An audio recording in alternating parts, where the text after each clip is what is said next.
ہادی یار، اچھا نہیں کیا تم نے اس گینگ کے ساتھ۔ سعد رات کے وقت محمد ہادی کے ساتھ مال روڈ پر مٹر گشت کر رہا تھا۔ دونوں کے ہاتھوں میں کشمیری چائے کے ڈسپوزیبل کپ تھے۔ ہادی اسے اپنی صبح کی کارروائی بتا چکا تھا جو سعد کو بالکل اچھی نہیں لگی تھی۔ تمہیں کس چیز کا غم ستا رہا ہے؟ ہادی نے ہلکے پھلکے انداز میں اسے چھیڑا۔ اچھی خاصی زندگی رنگین بنی ہوئی تھی، نسوانی ہنسی کی آوازیں جیسے کلیساؤں میں گھنٹیاں بج رہی ہوں، دل کو چھو لینے والی شرارتیں جس سے کم از کم مجھے تو زندگی حسین لگنے لگی تھی۔ ساتھ چلتے چلتے رکا اور ٹھنڈی آہ بھر کر بولا، تو تمہارا کیا خیال ہے اتنی سی شکایت پر باز آ جائیں گی وہ؟ ہادی استحصائیہ انداز میں گویا ہوا، تم نہیں جانتے ہو میر ہاؤس کے مرد کتنے کھڑبوس ہیں، سوائے ارسل کو چھوڑ کر، اس میں پھر بھی کچھ انسانیت نظر آتی ہے مجھے۔ سعد کی معلومات پر اسے حیرانگی ہوئی۔ تم نے تو لگتا ہے میر ہاؤس کے مردوں پر تھیسس لکھ رکھا ہے۔ ہادی ایک دفعہ پھر چلنے لگا۔ مال روڈ پر رات کے اس وقت بھی خاصا رش تھا، باربیکیو، آئس کریم، کافی اور فرینچ فرائز کی دکانوں پر لوگوں کا ہجوم تھا۔ تمہاری اس شکایت پر ان بیچاریوں پر اچھا خاصا بین لگ چکا ہوگا اور کیا پتہ گھر میں نظر بندی کے احکامات بھی آ گئے ہوں، تبھی تو شام میں اتنی ویرانی تھی لان میں۔ سعد نے منہ بنا کر چائے کا کپ ڈسٹ بن میں ڈالا۔ مبارک ہو، ایسا کچھ نہیں ہوا۔ ہادی کی طنزیہ مسکراہٹ پر اس نے الجھ کر اس کی طرف دیکھا۔ تینوں محترمائیں ایک جلوس کی شکل میں آ رہی ہیں سامنے۔ یہ شکلیں تمہیں لگتی ہیں گھر میں ٹک کر بیٹھنے والی؟ ہادی کی بات پر اس نے بے تابی سے سامنے دیکھا۔ وہ واقعی ارسل کے ساتھ ہنستی مسکراتی ادھر ہی آ رہی تھی اور ہاتھ میں بڑے بڑے آئس کریم کے کپ پکڑ رکھے تھے۔ ارسل بھی ان پر نظر پڑ گئی اور اس نے سعد کو دیکھ کر خوش دلی سے ہاتھ ہلایا۔ کیسے ہو سعد؟ ارسل نے آگے بڑھ کر بڑی گرم جوشی سے ہاتھ ملایا تھا جبکہ ان تینوں کے چہروں پر بڑی واضح بیزاری پھیلی تھی۔ فائن، آج کل نظر نہیں آ رہے جوگنگ پر؟ سعد ایک دم باتیں پھیلا کر بولا۔ ارسل کا والہانہ انداز اسے بتانے کے لیے کافی تھا کہ ہادی کی شکایت کے اثرات اس تک نہیں پہنچے۔ آج کل ایگزامز کی وجہ سے اسلام آباد والے گھر میں ہوں، اس نے مسکرا کر وضاحت کی۔ اس سے ملو، یہ میرا بیسٹ فرینڈ ہے ہادی، فارسٹ آفیسر کے طور پر جوائننگ دی ہے اس نے میرے ہی آفس میں۔ سعد نے جھٹ سے تعارف کی رسم نبھائی۔ ارسل بڑی خوش دلی سے ہادی سے ملا۔ تم لوگ چلو، میں آ رہا ہوں، اس نے پیچھے مڑ کر ایک سائیڈ پر کھڑی درِ شہوار طوبیٰ اور نمیرہ سے کہا جو اس کی بات مان کر فوراً ہی چل پڑی تھی، لیکن جاتے جاتے درِ شہوار ہادی کو گھورنا نہیں بھولی تھی۔ آئیں نا، کہیں بیٹھ کر کافی پیتے ہیں، ارسل نے آفر کی۔ میرا خیال ہے یہ مناسب نہیں ہے، آپ خواتین کو چھوڑ آئیں گھر، پھر کسی دن بیٹھتے ہیں کہیں۔ ہادی کا مہذب انداز ارسل کو اچھا لگا تھا، تبھی تو وہ جلدی سے اختتامی کلمات کہہ کر ان تینوں کے پیچھے چل پڑا۔ تمہیں کیا تکلیف تھی، بیٹھنے دیتے، بندے کے تعلقات بڑھتے ہیں۔ اس کے جاتے ہی سعد اس پر برس پڑا۔ یار، اچھا تھوڑی لگتا ہے رات کے وقت خواتین اکیلے جائیں اپنے گھر۔ ہادی کی بات پر سعد نے مشکوک نظروں سے اس کی طرف دیکھا۔ ویسے تم ان کی شرارتوں پر شکایتیں لگانے پہنچ جاتے ہو، اب بڑی پریشانی ہو رہی ہے تمہیں، وہ الگ بات ہے، لیکن یوں آدھی رات کو گھر کی عورتوں کو اکیلے بھجوانا کہاں کی عقل مندی ہے؟ کم از کم میں تو ایسا نہیں کر سکتا، تمہارے بارے میں کچھ کہہ نہیں سکتا۔ وہ بے نیازی سے اسے چھیڑتا ہوا آگے بڑھ گیا۔ بہت ہی عجیب انسان ہو تم۔ ساتھ تیز تیز چلتا ہوا اس کے برابر آن پہنچا۔ کہہ سکتے ہو، اس نے لاپرواہی سے کندھے اچکائے۔ کبھی محبت کی ہے کسی سے؟ سعد نے سردی کی شدت کو کم کرنے کے لیے ہاتھ رگڑے۔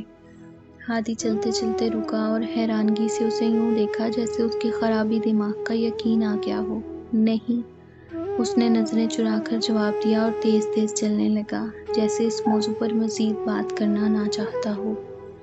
وہ دونوں مال روڈ کی خاک چھان کر 2 گھنٹے کے بعد گھر پہنچے تو رات کا 1:30 بج رہا تھا۔ انہوں نے جیسے ہی داخلی دروازے کو کھولنے کے لیے نہیں، اس نے نظریں چرا کر جواب دیا اور تیز تیز چلنے لگا جیسے اس موضوع پر مزید بات کرنا نہ چاہتا ہو۔ وہ دونوں مال روڈ کی خاک چھان کر 2 گھنٹے کے بعد گھر پہنچے تو رات کا 1:30 بج رہا تھا۔ انہوں نے جیسے ہی داخلی دروازے کو کھولنے کے لیے ہاتھ بڑھایا، سامنے لگا پرچہ ان کا منہ چڑھا رہا تھا۔ یہ کیا ہے؟ سعد نے حیرانگی سے ہادی کی طرف دیکھا، جو آگے بڑھ کر اس پر لکھی تحریر پڑھنے کی کوشش کر رہا تھا۔ شاید کوئی حدیث ہے۔ ہادی نے کاغذ پر نظریں دوڑائیں۔ کیسی حدیث؟ سعد حیران ہوا۔ رسول پاک صلی اللہ علیہ وآلہ وسلم نے فرمایا، چغل خور جنت میں داخل نہیں ہوگا۔ بخاری مسلم۔ اس نے مسکراتے ہوئے بلند آواز میں پڑھتے ہوئے وہ پرچہ دروازے سے اتارا جو کہ ٹیپ سے چپکایا گیا تھا۔ اس کا مطلب؟ سعد نے الجھن بھرے لہجے میں اس کی طرف دیکھا۔ وہ یہ بات سمجھنے سے قاصر تھا۔ مطلب یہ ہے کہ شکایت لگانا بھی چغل خوری کے زمرے میں آتا ہے۔ ہادی کی وضاحت پر سعد کو ساری بات سمجھ میں آ گئی۔ وہ قہقہا لگا کر ہنسا۔ میں نے کہا تھا نا یہ گینگ کبھی باز نہیں آئے گا۔ ہادی منہ بناتے ہوئے لاؤنج میں داخل ہوا۔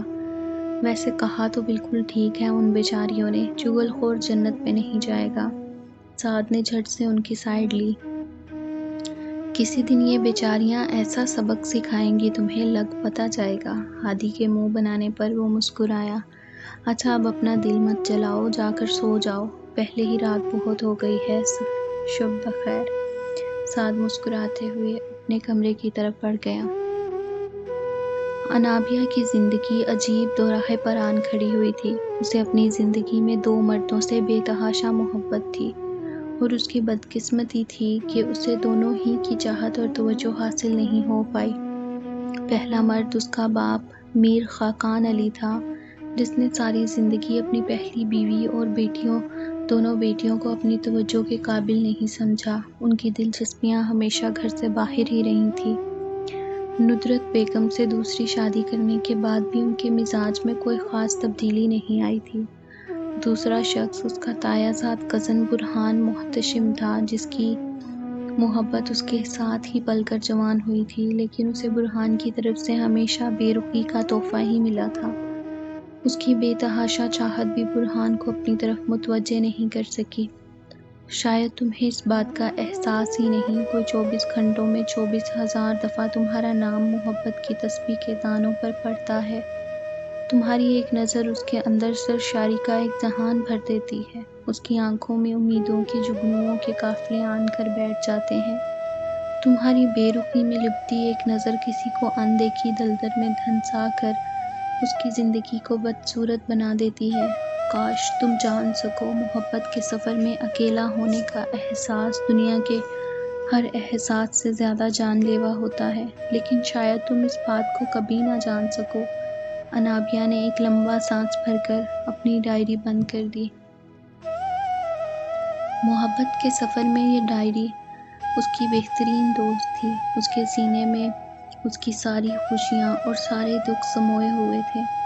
وہ بڑی اعلیٰ ظرفی کے ساتھ اس کے سارے کمزور لمحوں میں بیان کی گئی سچائیوں کو اپنے اندر دفن کیے ہوئے تھی۔ بھائی کو بلیو کلر بہت اچھا لگتا ہے۔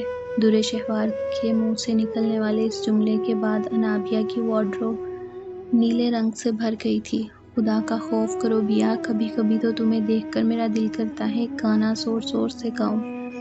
ایک دن طوبیٰ نے غصے سے وارڈروب بند کر کے اس کے بالکل عین سامنے آن کھڑی ہوئی۔ کون سا؟ اس نے سوالیہ نگاہوں سے اس کی طرف دیکھا۔ میں نیل کراں یا نیل کراں، میرا تن من نیلو نیل۔ طوبیٰ کے ایک دم چل کر بولنے پر وہ بے ساختہ قہقہا لگا کر ہنسی تھی۔ جب تمہیں محبت ہوگی تو پھر پوچھوں گی۔ اس نے ہاتھ میں پکڑی عشق کا عین کتاب بند کرتے ہوئے اسے چھیڑا۔ اللہ بچائے ایسی محبت سے۔ اس نے شرارت سے کانوں کو ہاتھ لگایا، جلدی سے انابیہ کا سوٹ نکالا اور واش روم کی طرف بڑھی۔ یہ میرا سوٹ کس خوشی میں پہن رہی ہو؟ اس نے منہ بنا کر پوچھا۔ ویسے ہی میرا بھی دل کر رہا تھا آج نیلو نیل ہونے کو، وہ شرارتی انداز میں گویا ہوئی۔ انابیہ ماضی کی خوشگوار یادوں کو جھٹک کر کھڑی ہوئی۔ رات کا 1:30 بج رہا تھا اور طوبیٰ کیمسٹری کی کتاب منہ پر رکھے گہری نیند سوئی ہوئی تھی۔ کم پارٹ آنے کے بعد وہ درِ شہوار اکثر ہی رٹے لگانے میں مگن نظر آتی تھی۔ انابیہ کو اچانک یاد آیا، دوپہر میں اس کی ایک فرینڈ نے بڑے محتاط انداز میں اسے آج کا نیوز پیپر دیکھنے کی تلقین کی تھی۔ اسے سوچ کے آتے ہی وہ بے چین ہو گئی اور دبے قدموں کے ساتھ سیڑھیاں اتر کر حال کمرے میں آ گئی۔ سامنے لکڑی کے بنے ریک میں صبح کے اخبارات ایک ترتیب سے رکھے ہوئے تھے۔ اس نے ایک نیوز پیپر بڑی احتیاط سے نکالا اور سنگل صوفے پر بیٹھ گئی۔ سامنے کے صفحات میں اسے کوئی خاص خبر نظر نہیں آئی تھی۔ اس نے درمیان کے صفحات پر سرسری نظر ڈال کر جیسے ہی اسے پلٹا، اس کا دل دھک کر کے رہ گیا، آنکھوں کے گرد جالا سا بن گیا۔ پتھر آئی ہوئی آنکھوں سے وہ اخبار کو پڑھنے لگی۔ کیوں کرتے ہیں آپ ایسا؟ انابیہ آنسوؤں سے لبریز آنکھوں کے ساتھ اس اخبار میں چھپنے والی اپنے والد میر خاقان کی تصویر کو دیکھنے لگی، جس میں وہ بڑے بے تکلفانہ انداز میں ایک ابھرتی ہوئی گلوکارہ کے ساتھ کسی فنکشن میں بیٹھے تھے۔